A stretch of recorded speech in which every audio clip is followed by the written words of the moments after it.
Following a series of dawn raids, Gwent police have now arrested 8 members of a sprawling drugs organised crime group, or OCG. But there was still one question they hadn't got to the bottom of, and that was where the money was. To answer that, police had been monitoring all of the phone calls Kingpin Josh Billingham had been making from inside prison.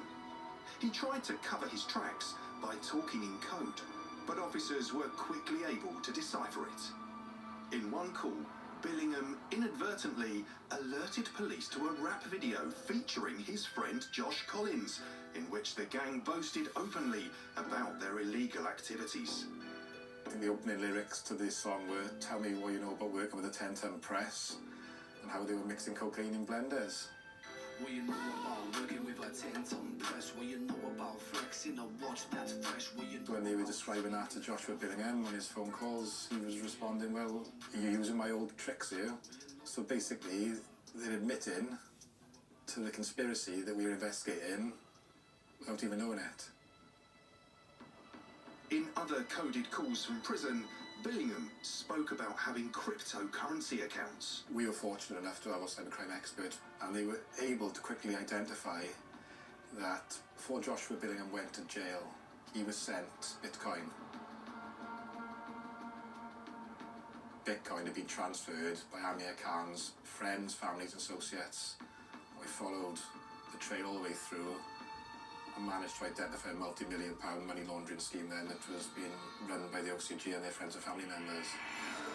The cyber unit created a digital currency map that showed Khan's wife, Caitlin de Jager, and others had laundered £3 million in cryptocurrency. Once again, they secured arrest warrants for those laundering Billingham and Khan's dirty drugs money. But they also needed to recover as much of this money as possible. And to do that, they needed 2 things. First was the ledger.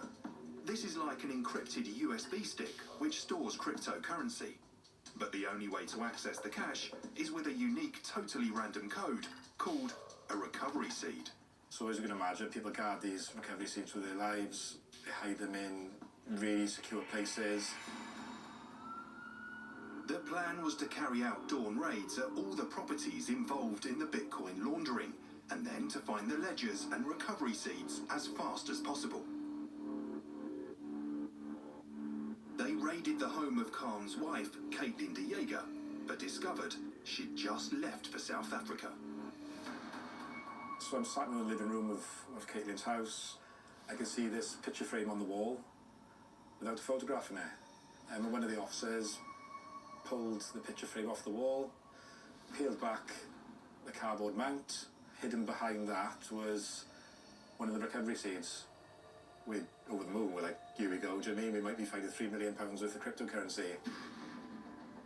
The cyber team quickly logged into the ledger using the unique passwords.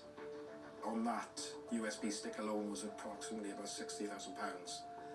And as they're about to transfer the money into the secure account that the police have, Caitlin's out in South Africa and she's moved her out.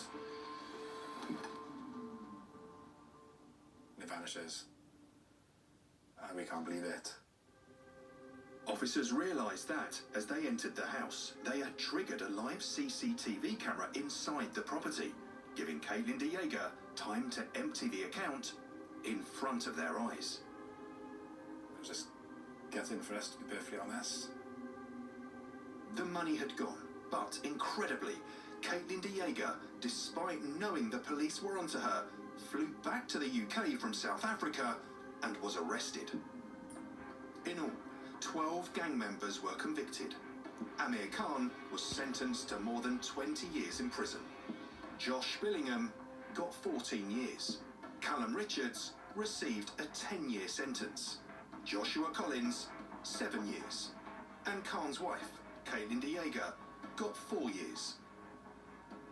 Their multi-million-pound drugs fortune remains hidden in secret accounts. But if they spend any of it, they'll be prosecuted under the Proceeds of Crime Act. So they can't buy a house because we're going to take it. They can't buy a car because we're going to take it. They can't go on holidays, they're not allowed. And if they don't pay that £3 million back within a certain amount of time after they've been sentenced, they could all be looking at an additional 10 years each. This, in my experience, is probably one of the biggest and largest drugs investigations that Gwent police have been involved with. And the sentence that if I may account for over 21 years in prison is unheard of. And hopefully it sends a message to people: if you're going to involve yourselves in these levels of criminality, then you're going to have heavy sentences if you're caught. It's not every day that you can say that you were involved in bringing down a multi-million-pound drugs conspiracy. Great.